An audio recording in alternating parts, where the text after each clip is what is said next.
organs will start to descend. We start to descend from the place between the heart and between the rib and the backbone. If you look at the picture of the fetus on the 20th day, right, this is almost on the 20th day. Okay, this is the picture. This is the liver, the heart, right, the lung, all here. The cells that will develop into these three big organs are in between the backbone and those cells that will develop into the ribs. The sexual organs are all here. Actually, the sexual organs are all here. And after that, after the 40th day, those cells that will develop into sexual organs will start to descend. After the 40th day, right, we start to descend to a place between, into this area, the hips.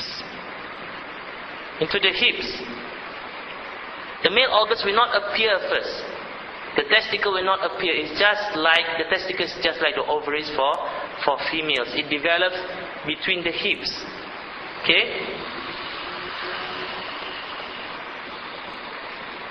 Then on the 10th week, the sexual organs started to show the characteristic of male or female.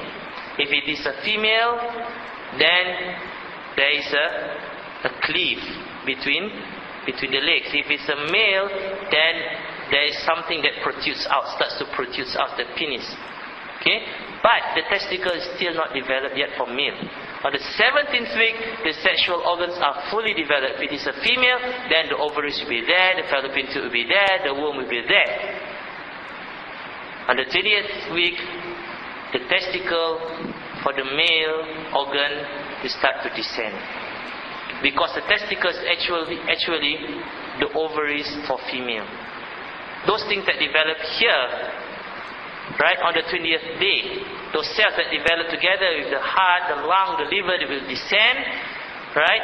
If it is a female, then it will go side by side to become the ovaries. If it is male, then it goes straight down between the legs to become the testicle. So when Allah subhanahu wa ta'ala says that comes from between the backbones and the ribs, it means the original state of that sexual organs, not fully developed yet, but the actual place, right? Asal. It comes from between the backbones and the ribs, not there, not between the legs. That is later stage of development. See, Allah subhanahu wa ta'ala in this very simple verse, Allah shows to us how the creation of man, how the creation of sexual organs comes in the first place, for us to develop. So, ladies and gentlemen, these are the things that I'd like to share with you all tonight. Hopefully, this knowledge is being imparted by me to the Jama'ah, to the Muslim and Muslimat tonight. We're blessed by Allah subhanahu wa ta'ala. It will show us, right, the truthfulness of Islam. It will show us how puny we are, how small we are. It will show us the greatness of Allah subhanahu wa ta'ala in our creation. And before I end this lecture, I would like to share with you one verse that we recite quite frequently. This verse comes from Surah Yasin. Allah subhanahu wa ta'ala says, أَوَلَمْ يَرَ الْإِنسَانِ أَنَّا خَلَقْنَاهُ مِنْ نُطْفَةٍ فَإِذَا هُوَ خَصِيمٌ مُبِينٌ.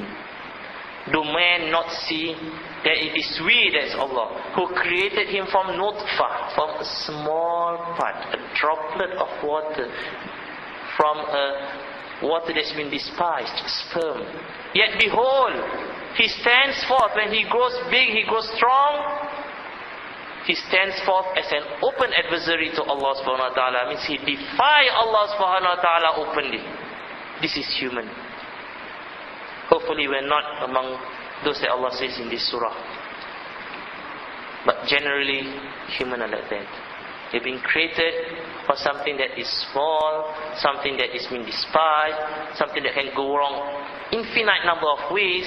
But when we become strong, we grow old, we have the faculty to think, we have the wealth, we challenge Allah openly.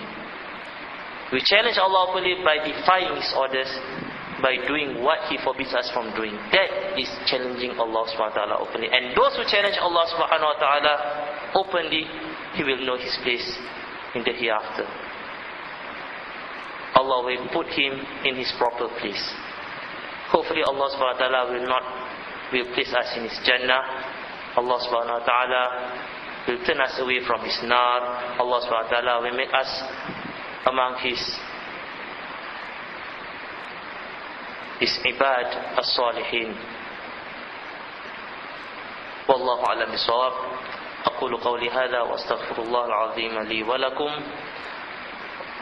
ونقرأ سورة الفاتحة خصوصا إلى حضرة النبي سيدنا محمد صلى الله عليه وآله وسلم وإلى أرواح المسلمين والمسلمات والمؤمنين والمؤمنات شهدوا لله لهم الفاتحة. بسم الله الرحمن الرحيم.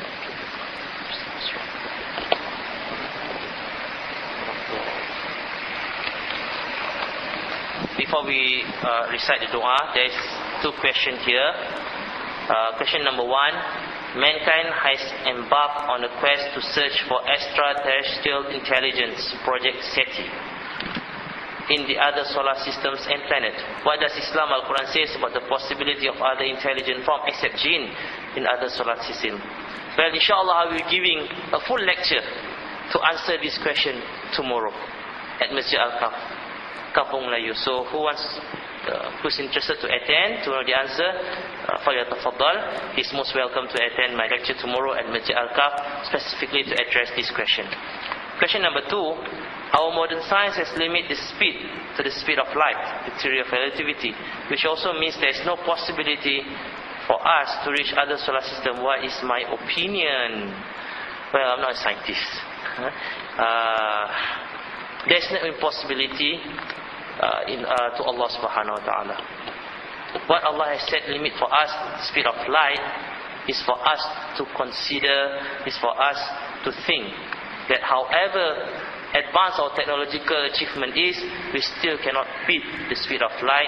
And if we cannot beat the speed of light, we cannot travel far in this universe. And if we cannot travel far in this universe, we are confined in our planet, we are confined in our solar system. That is to show how small we are, how weak we are, to instill insaf in us. And that is my opinion. But Allah subhanahu wa ta'ala, there's no impossibility to Allah subhanahu wa ta'ala. Allah can create anything that can travel faster than speed of light. There are scientists that says that there are particles that travel faster than speed of light. They call it the tachyons. Wallahu alam bisawab. Bismillahirrahmanirrahim. Alhamdulillahi rabbil alamin. Allahumma salli wa sallim ala sayyidina Muhammad wa ala alihi wa sahbihi ajma'in. اللهم اجعل جمعنا هذا جمعا مرحوما وجعل تفرقنا من بعده تفرقا معصوما ولا تجعل فينا ولا منا ولا بيننا شقيا ولا مطرودا ولا محروما برحمتك يا ارحم الراحمين. ربنا لا تزغ قلوبنا بعد إذ هديتنا وهب لنا من لدنك رحمة إنك أنت الوهاب. ربنا هب لنا من أزواجنا وذرياتنا قرة أعين واجعلنا للمتقين إماما. ربنا اصرف عنا عذاب جهنم إن عذابها كان غراما.